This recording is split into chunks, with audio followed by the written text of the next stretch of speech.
Hello students, आज की video में हम कवर करेंगे final goods and intermediate goods. So let's begin. What are final goods? It refers to the final use and will not pass through any more stages of production or transformation is called final goods. ये तो definition होगी आपकी bookish language. इसको पहले के example से समझेंगे, फिर ये डेफिनेशन भी क्लियर हो जाएगी. इसमें क्या है कि जैसे मान लीजिए एक फार्मर है, ठीक है, वो फार्मर प्रोड्यूस करता है क्या, कॉटन. उसने कॉटन का प्रोडक्शन किया है फार्मर ने. अब उस फार्मर ने क्या किया, उस स्पिनिंग मिल को अपना कॉटन बेच दिया.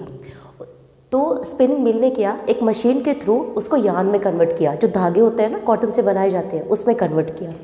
उसके बाद में उन धागों को बनाने के बाद में उस मिल ने क्या किया, उसको टेक्सटाइल मिल को दे दिया. अब टेक्सटाइल मिल ने क्या किया, उससे कपड़े बनाए. धागों को का यूज़ करके उसने कपड़े बनाए, ठीक है. अब टेक्सटाइल मिल ने क्या किया, उसको डिज़ाइनर को दिया. उस डिज़ाइनर ने क्या किया, उसको आर्टिकल्स में कन्वर्ट किया. अब आर्टिकल्स क्या होते हैं, इंग्लिश वाले आर्टिकल्स नहीं, यहाँ पर आर्टिकल से मतलब है जो कपड़े होते हैं, लाइक आपकी शर्ट, स्कर्ट, पैंट्स जो भी है आपके, उन आर्टिकल्स में कन्वर्ट किया. देन उसके बाद में क्या हुआ, ये आपका कंप्लीट हो गया है. इसके बाद में अल्टीमेटली कंज्यूमर को बेचा जाएगा. अब कंज्यूमर क्या करेगा, जो भी ये आर्टिकल है उनको यूज़ करेगा, पहनेगा, और पहनने के बाद जब उसका कंजप्शन हो जाएगा कुछ टाइम बाद उसे फेंक देगा. लेकिन अल्टीमेटली क्या हुआ कि इस कंज्यूमर ने इसको ख़रीदा है, ठीक है. तो यहाँ पर फार्मर ने कुछ पैसे लिए और स्पिनिंग मिल को अपना कॉटन दिया.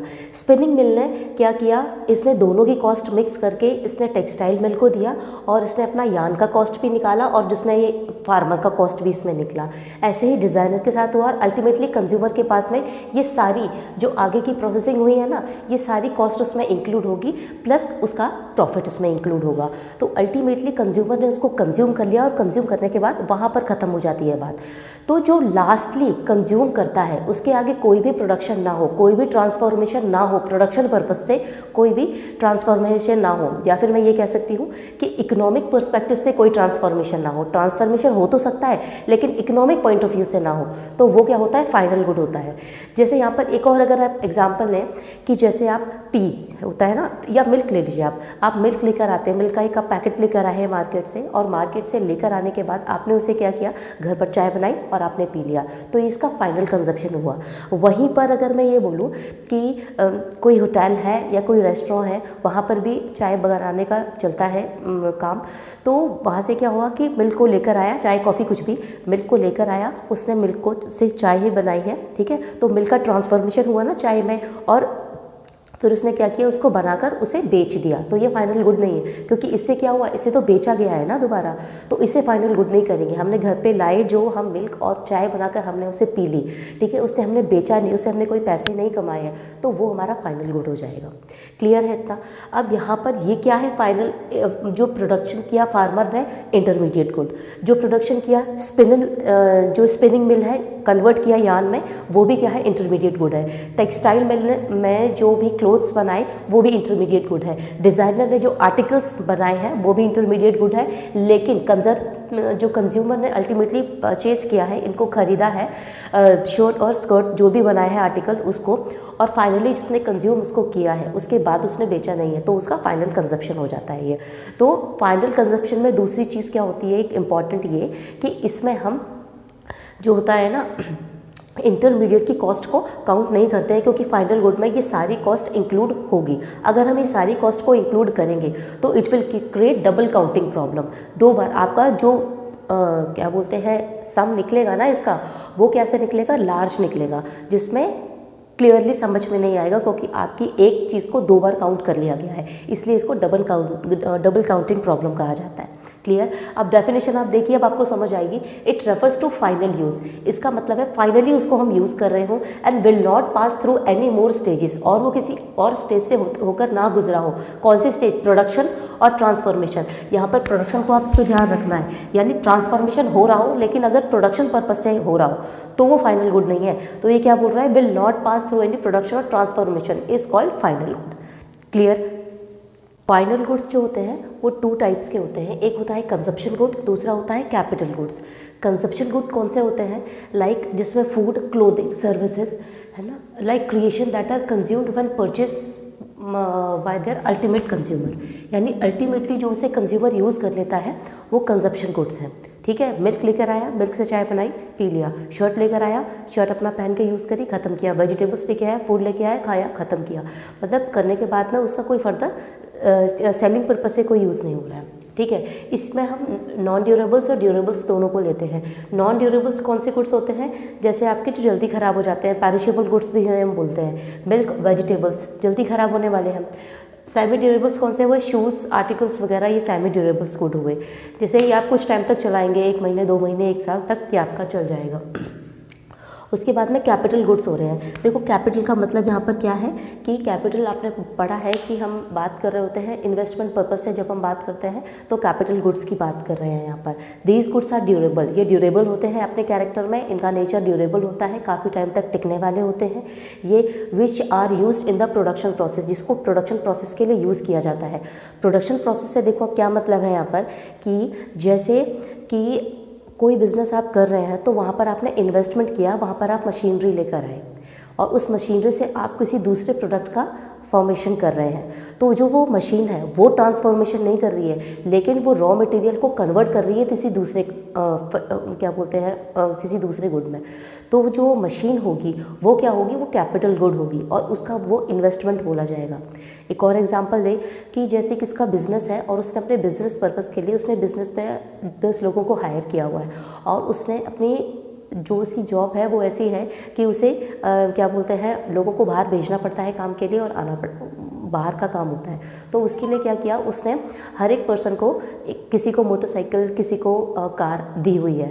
तो ये क्या हुआ, ये एक मशीनरी का ही काम करता है और इसे वो क्यों यूज़ कर रहा है, फॉर द प्रोसेसिंग यूज़ करेगा। इससे क्या करेगा, उस बंदे से दूसरा काम करवाएगा। लेकिन क्या होगा कि ये इसका जो इन्वेस्टमेंट, ये इसका इन्वेस्टमेंट है, क्योंकि इसकी हेल्प से जो प्रोडक्शन करेगा उसमें इसको बेनिफिट होगा, क्योंकि आने में जाने में बहुत टाइम लगेगा, इसलिए उसने एक कन्वेंस प्रोवाइड किया हुआ है। तो ये इसका क्या है, ये फिक्स्ड कैपिटल है ये।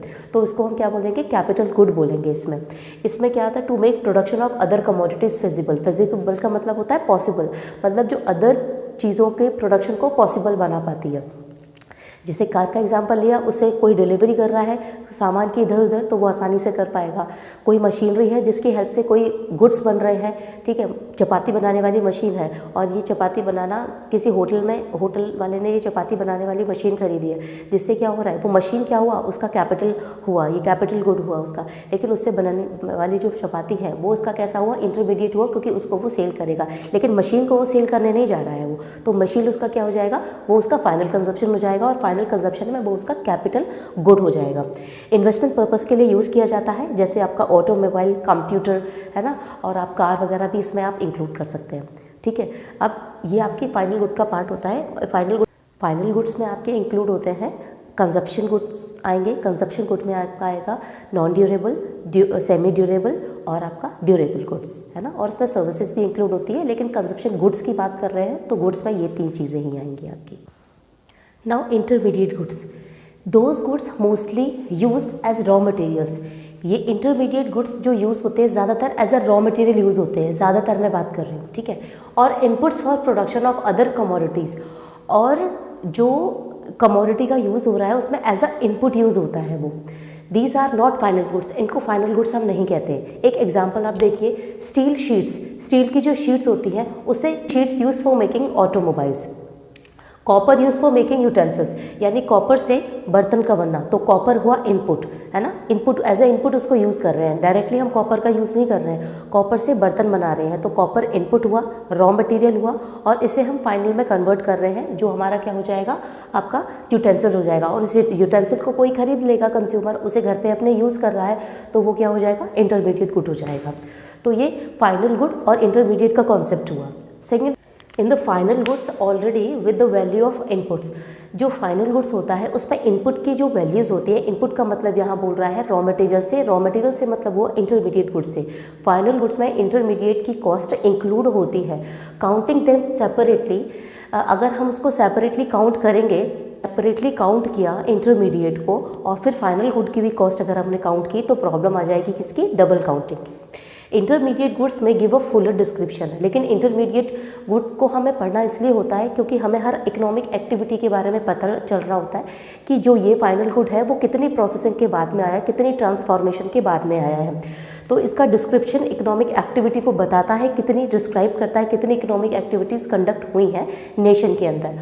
काउंटिंग दैट, अगर हम इसे काउंट करते हैं तो जो हमारी फाइनल वैल्यू है वो एग्जैजरेट मिल देगी, मतलब लार्ज वैल्यू हमको दिखाई देगी, उसकी एग्जैक्ट वैल्यू नज़र नहीं आएगी। लार्ज वैल्यू का मतलब डबल काउंटिंग, कोई चीज़ अगर डबल बार काउंट हो जाएगी तो डबल काउंटिंग प्रॉब्लम रहेगी ना उसमें, तो डबल काउंटिंग प्रॉब्लम यहाँ पर क्रिएट हो जाएगी। इसी वजह से हम इंटरमीडिएट में जो इंटरमीडिएट गुड्स की जो कॉस्ट होती है उसको हम काउंट नहीं करते हैं, सीधे हम फाइनल गुड्स की कॉस्ट को काउंट करते हैं। किसमें? अपनी जीडीपी में, जो अपनी नेशनल इनकम होती है उसमें। ऑलराइट, अब एट लास्ट हम लोग इसका डिफ्रेंसिएशन देख लेते हैं कि फाइनल गुड्स और इंटरमीडिएट दोनों में डिफरेंस क्या होता है। फाइनल गुड्स क्या होते हैं? इधर यूज़ फॉर कंजप्शन पर्पस और फॉर इन्वेस्टमेंट, या तो हम उसको कंजप्शन के लिए यूज़ करते हैं या फिर इन्वेस्टमेंट के लिए यूज़ करते हैं। कंजप्शन के लिए यूज़ करने पर कंजप्शन गुड्स हो जाते हैं और इन्वेस्टमेंट के लिए यूज़ करने पर इसी को हम कैपिटल गुड्स बोलने लगते हैं। और इसको हम फाइनल में क्यों रखते हैं कैपिटल गुड्स को? क्योंकि जो आपका इन्वेस्टमेंट है, जैसे आपने कार या फिर कोई मशीनरी खरीदी है, उस मशीनरी को अगर आपने कोई बिजनेस के लिए भी यूज़ किया है तो उस मशीन को आप रिसेल नहीं कर रहे होते, उसको सेल नहीं कर रहे होते, उसकी मदद से आप दूसरी चीज़ें बना रहे होते हो जिसको आप रिसेल करोगे, बट मशीन को आप सेलिंग नहीं कर रहे होते। उसका आपका अल्टीमेट आपने उस पर जो खर्चा कर दिया है वो आपका हो चुका है, इसलिए उसको कैपिटल गुड बोला जाता है, जो आपके प्रोडक्शन को आसान बनाता है। इसलिए इसमें कैपिटल गुड आ जाएगा और कंजप्शन गुड हो जाएगा। इंटरमीडिएट गुड क्या होता है? या तो रीसेलिंग के लिए यूज़ होता है या फिर फर्दर प्रोडक्शन के लिए यूज़ होता है। जिसका मतलब है कि एक मिल्कमैन ने डेयरी शॉप में जाके मिल्क दे दिया, उस डेयरी शॉप ने क्या किया? मिल्क को बेच दिया, तो सेल करने के बाद डेयरी शॉप ने उसको रीसेल किया है। ठीक है, ये हो गया रीसेलिंग। प्रोडक्शन का मतलब हुआ कि डेयरी शॉप ने उसको कन्वर्ट करके स्वीट्स बना दिया, तो वो प्रोडक्शन किया, उसका ट्रांसफॉर्मेशन करके फिर उसको मार्केट में बेचा और उससे फिर इकोनॉमिक प्रॉफिट कमाया उसने। दूसरा पॉइंट है कि फाइनल गुड्स को इंक्लूड किया जाता है नेशनल इनकम में भी और डोमेस्टिक इनकम में भी, जबकि इंटरमीडिएट को ना ही हम नेशनल इनकम में काउंट करते हैं ना ही हम डोमेस्टिक इनकम में काउंट करते हैं। थर्ड पॉइंट है कि फाइनल गुड्स को हम रेडी टू यूज़ बोलते हैं, मतलब वो लास्टली यूज़ करने के लिए कंज्यूमर के पास आया है, बस वो चीज़ आपकी बनी बनाई है, उसे सिर्फ यूज़ करना है, इसलिए इसको रेडी टू यूज़ बोला जाता है। इसमें कोई भी वैल्यू एडिशन नहीं होता है। ठीक है, कोई भी वैल्यू एडिशन नहीं होता, अल्टीमेटली बस उसे यूज़ करना होता है। जबकि जो इंटरमीडिएट होते हैं वो रेडी फॉर यूज़ नहीं होते हैं, मतलब उससे अभी कुछ और ट्रांसफॉर्मेशन किया जाना है, या तो उससे रीसेलिंग होती है या फिर उसको ट्रांसफॉर्मेशन करके उससे कोई दूसरा कमोडिटी प्रोडक्ट बनाया जा रहा है जिसको फिर मार्केट में सेल करके इकोनॉमिक प्रॉफिट अर्न किया जाएगा। एट लास्ट है कि फाइनल गुड्स जो होता है वो प्रोडक्शन बाउंड्री को क्रॉस कर चुका होता है। प्रोडक्शन बाउंड्री का मतलब हुआ, प्रोडक्शन से मतलब है कि इनकम जहाँ से अब नहीं आनी है। अल्टीमेटली जब कंज्यूमर उसको यूज़ करता है तो उसके बाद में उससे कोई भी इनकम जनरेट नहीं होती है, इसलिए प्रोडक्शन बाउंड्री के बाहर निकल आता है आपका फाइनल गुड। जबकि इंटरमीडिएट गुड क्या होता है? प्रोडक्शन बाउंड्री के अंदर ही होता है। वही चीज़ आपकी इंटरमीडिएट भी हो सकती है और किसी सेकंड पर्सन के लिए वो फाइनल भी हो सकती है। लाइक आप मिल्क लेकर आए, अपने घर पर आकर उसकी चाय बनाई, पी ली, तो ये क्या हुआ? आपका हुआ फाइनल गुड। भले इसका ट्रांसफॉर्मेशन हुआ है लेकिन कोई इकोनॉमिक एक्टिविटी यहाँ पर नहीं हुई है। इकोनॉमिक एक्टिविटी से मतलब ये है कुछ भी अर्निंग आपने नहीं करी है, उसको ट्रांसफॉर्मेशन करके आपने पी लिया। लेकिन अगर उसी मिल्क को एक होटल में लेकर आया जाता है और उससे कन्वर्ट करके स्वीट या फिर टी कॉफ़ी कुछ बनाकर फिर उसको बेचा जाता है, ट्रांसफॉर्मेशन वहाँ भी हुआ है, लेकिन वहाँ पर इकोनॉमिक पॉइंट ऑफ व्यू से ट्रांसफॉर्मेशन हुआ है, इसलिए इसको इंटरमीडिएट में काउंट करेंगे। एग्जाम्पल के तौर पर अगर हम देखें तो फाइनल गुड्स में milk purchase by a consumer, अगर कोई कंज्यूमर मिल्क को परचेज करता है तो वो फाइनल गुड हुआ जब कंज्यूमर ने किया है। और कार परचेज किया जाता है फॉर द इन्वेस्टमेंट पर्पस। जबकि इंटरमीडिएट में क्या है कि मिल्क को परचेज किया है किसने? डेयरी शॉप ने, और उसको रीसेल पर्पस के यूज़ किया है या ट्रांसफॉर्मेशन करके उससे कुछ दूसरा उसने प्रोडक्ट बनाया है, स्वीट्स बना दिया है, खीर बना दिया है, कुछ भी बनाकर उसने बेचा है और बेच के उसने पैसे कमाए हैं, इकोनॉमिक बेनिफिट उसने लिया हुआ है, तो उसको हम इंटरमीडिएट गुड में लेंगे। कॉपर से कोई यूटेंसिल, कॉपर लिया और कॉपर से यूटेंसिल्स बनाए और उसको मार्केट में सेलिंग करी, तो कॉपर क्या हुआ? ये इनपुट हुआ, रॉ मटेरियल हुआ, इंटरमीडिएट गुड हुआ। ठीक है, तो इसको हम किस में लेंगे? इंटरमीडिएट में लेंगे। तो अल्टीमेटली आपको फाइनल गुड्स और इंटरमीडिएट गुड्स दोनों में डिफरेंस अच्छे से समझ में आ गया होगा।